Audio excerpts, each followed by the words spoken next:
சற்று முன் திடீரென ஸ்டாலினை சந்தித்து வருகிறார் பாமகவின் அன்புமணி. அதிமுக கூட்டணியில் என்னாச்சு? எடப்பாடி மீது நம்பிக்கை இல்லை. பாமக அன்புமணி திடீர் பல்டி. அதிர்ச்சியில் பாஜக கூட்டணி. அதாவது இந்த ஒட்டுமொத்த உலக அரசியலை விட தற்போது தமிழக அரசியல் என்பது நொடிக்கு நொடி பரபரப்பாகத்தான் சென்று கொண்டிருக்கிறது. அதற்கு மிக முக்கிய காரணம், இன்னும் சில தினங்களில் சட்டமன்ற தேர்தல் தமிழகத்தில் நடைபெற இருக்கிறது. இந்த சட்டமன்ற தேர்தலை முன்னிட்டு திமுக, அதிமுக, விஜயின் கட்சி உள்ளிட்டவைகள் தீவிரமாக செயல்பட்டு வருகிறது. குறிப்பாக இந்த தேர்தல் ரேஸில் இப்போது வரை திமுக தான் கொடிகட்டி பறந்து வருகிறது. தினமும் ஒவ்வொரு பந்தையும் சிக்ஸருக்கு பறக்க விட்டு வருகிறது திமுக. அந்தளவுக்கு திமுக தேர்தல் திட்டங்கள் என்பது 100% வெற்றியை நோக்கியே சென்று கொண்டிருக்கிறது. குறிப்பாக தேர்தல் அரசியல் என்று வந்துவிட்டாலே கூட்டணி இல்லாமல் வெற்றி பெறவே முடியாது என்பது உலகத்தில் உள்ள மற்ற எல்லா கட்சிகளையும் விட திமுகவுக்கு நன்றாகவே தெரியும். அதனால்தான் கூட்டணி கட்சிகளுக்கு மிக மிக முக்கியத்துவம் கொடுப்பதில் திமுகவுக்கு நிகர் திமுக தான். அந்தளவுக்கு தங்களுக்கான தொகுதிகளை குறைத்து கொண்டு கூட கூட்டணி கட்சிகளுக்கு தொகுதிகளை பிரித்து கொடுக்க திமுக யோசிக்கவே யோசிக்காது. ஏனென்றால் கூட்டணிகள் எந்த அளவுக்கு பலமாக இருக்கிறதோ அந்த அளவுக்கு வெற்றி வாய்ப்பு என்பது அதிகம் என்பது மற்ற கட்சிகளை விட திமுகவுக்கு நன்றாகவே மிக நன்றாகவே தெரியும்.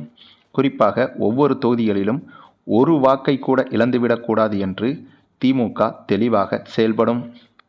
அதனால்தான் யார் கூட்டணிக்கு வந்தாலும் அப்படியே இழுத்து உள்ளே போட்டுவிடும் திமுக. அந்த வரிசையில் இந்த சட்டமன்ற தேர்தலை எடுத்துக்கொண்டால் திமுக ஏற்கனவே பலமான கூட்டணியுடன் தான் இருந்து வருகிறது.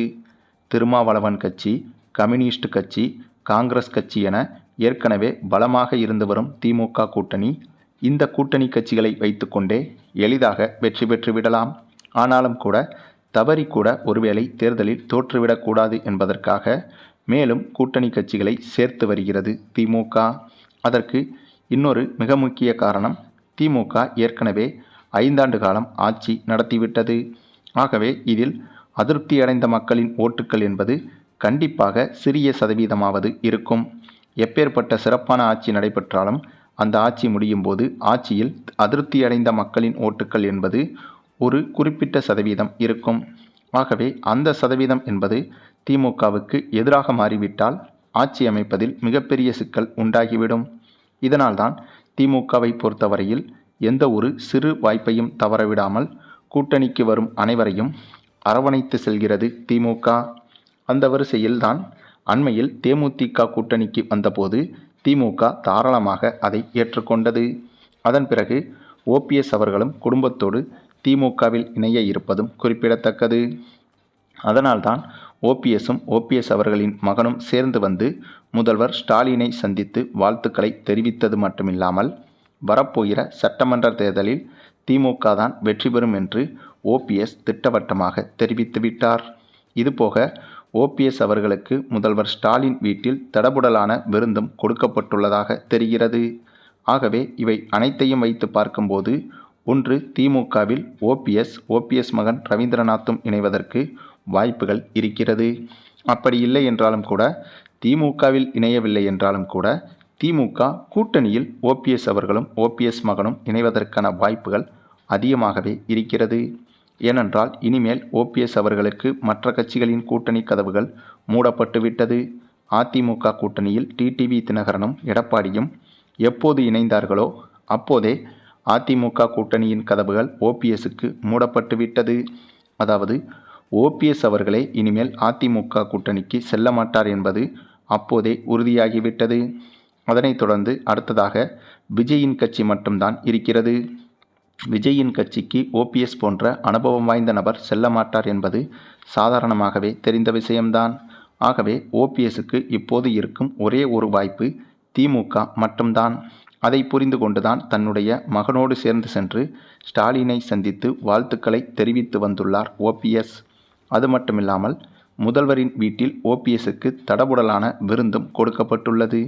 ஆகையால் இவை அனைத்தையும் கூட்டி கழித்து பார்க்கும்போது திமுக கூட்டணியில் ஓபிஎஸ் அவர்கள் குடும்பத்துடன் இணைவதற்கான வாய்ப்புகள் பிரகாசமாகவே தெரிகிறது. ஆனாலும் கூட எதற்காக இதுவரை அதை அதிகாரப்பூர்வமாக அறிவிக்கவில்லை என்ற கேள்விகளும் எழுந்துள்ளது. இதற்கு மிக முக்கிய காரணம் திமுக தலைமை என்பது இப்போதுதான் கூட்டணி கட்சிகளை அழைத்து தொகுதிகள் பங்கீடு பற்றி பேசி வருகிறது. அப்படி தொகுதிகள் பங்கீடு பற்றி பேசி முடித்த பிறகு, அதாவது கூட்டணி கட்சிகளுக்கு தொகுதிகள் பங்கீடுகளை ஒதுக்கி கொடுத்துவிட்டு அடுத்ததாக இறுதியாகத்தான் ஓபிஎஸ்ஐ அழைத்து திமுக தலைமை பேச இருப்பதாகவும் தெரிகிறது. கூட்டணி கட்சிகளுக்கு தேவையான தொகுதிகளை ஒதுக்கி கொடுத்துவிட்டு பிறகு கடைசியாக இருக்கும் தொகுதிகளை வைத்துவிட்டு அப்போது ஓபிஎஸ்ஐ அழைத்து ஓபிஎஸ்க்கு தேவையான குறிப்பாக ஓபிஎஸ்க்கும் ஓபிஎஸ்ஸின் ஆதரவாளர்களுக்கும் தேவையான தொகுதிகளை திமுக தலைமை ஒதுக்கும் என்றும் தெரிகிறது. ஓபிஎஸ்ஐ பொறுத்தவரையில் இந்தந்த தொகுதிதான் வேண்டும் என்று அடம் பிடிப்பவரும் கிடையாது. எதை கொடுத்தாலும் ஏற்றுக்கொள்பவர். ஆகவேதான் மற்ற கூட்டணி கட்சிகள் எந்தெந்த தொகுதியை கேட்கிறார்கள் என்பதை முடிவு செய்துவிட்டு கடைசியாக ஓபிஎஸ்ஐ அழைத்து கூட்டணி ஒப்பந்தத்தை திமுக அறிவிக்கும் என்றே எதிர்பார்க்கப்படுகிறது.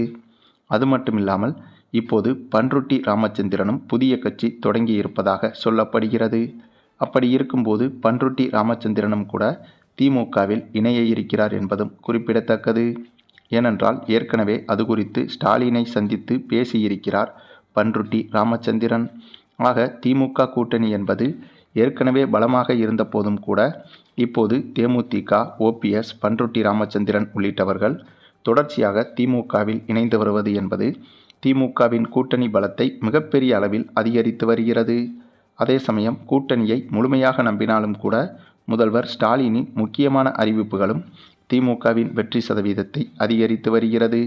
அப்படி பார்த்தால் பொங்கல் பரிசாக 3000 ரூபாய் கொடுத்தது, அதனைத் தொடர்ந்து மகளிர் உரிமை தொகையாக 5000 ரூபாய் கொடுத்தது என திமுகவின் ஒவ்வொரு அஸ்திரமும் அதிமுக கூட்டணியின் வாக்குகளை தவிடுபொடியாக குறைத்து வருகிறது. அது மட்டுமில்லாமல் அடுத்தடுத்த அறிவிப்புகளாக கிராம வங்கியில் நகைக்கடன் தள்ளுபடி மற்றும் கல்விக்கடன் தள்ளுபடி, மின்சார கட்டணத்தில் தள்ளுபடி என அடுத்தடுத்து திமுகவின் அறிவிப்புகள் என்பது அதிமுக கூட்டணிக்கு சிம்ம சொப்பனமாக மாற இருக்கிறது. இதுபோக தனியாக ஓட்டுக்கு பணம் என்ற விஷயமும் பொதுவாகவே தமிழகத்தில் இருந்து வருகிறது. அதிலும் திமுக தான் அதிகப்படியான தொகைகளை வாரி வழங்க இருப்பதாக வெளியாகி வருகிறது. ஆக மொத்தம் திமுகவின் ஒவ்வொரு நகர்வுகளும் ஒவ்வொரு அறிக்கைகளும் திமுகவின் வெற்றி சதவீதத்தை விண்ணை முட்டும் அளவுக்கு உயர்த்தி வருகிறது. இந்த நிலையில்தான் திமுகவுக்கு கூடுதல் பலம் சேர்க்கும் விதமாக அதிமுக கூட்டணியில் இருந்த பாமக அன்புமணி அவர்கள் திடீரென தற்போது ஸ்டாலினை சந்தித்து வருவதும் குறிப்பிடத்தக்கது. இந்த ஒரு விஷயமும் திமுகவுக்கு மிகப்பெரிய பலமாக மாறியிருக்கிறது. அதிமுக கூட்டணியில் இருக்கும் இவர் திடீரென ஸ்டாலினை சந்தித்து பேசி வருவது என்பது தமிழக அரசியலில் பெரும் திருப்பமாக மாறியிருக்கிறது. இப்படி ஒரு சம்பவம் நடந்துவிட்டாலே கண்டிப்பாக அதிமுக கூட்டணியில் மிகப்பெரிய மனக்கசப்பு ஏற்பட்டுதான் திமுக கூட்டணியை நோக்கி பாமக அன்புமணி வந்திருக்கிறார் என்பதை உணர்ந்து கொள்ள முடிகிறது. ஆகவே இவரும் திமுக கூட்டணியில் இணைந்தாலும் சரி அல்லது திமுகவுக்கு ஆதரவு தெரிவித்தாலும் சரி திமுகவின் வெற்றி சதவீதம் என்பது மேலும் அதிகரித்துவிடும்.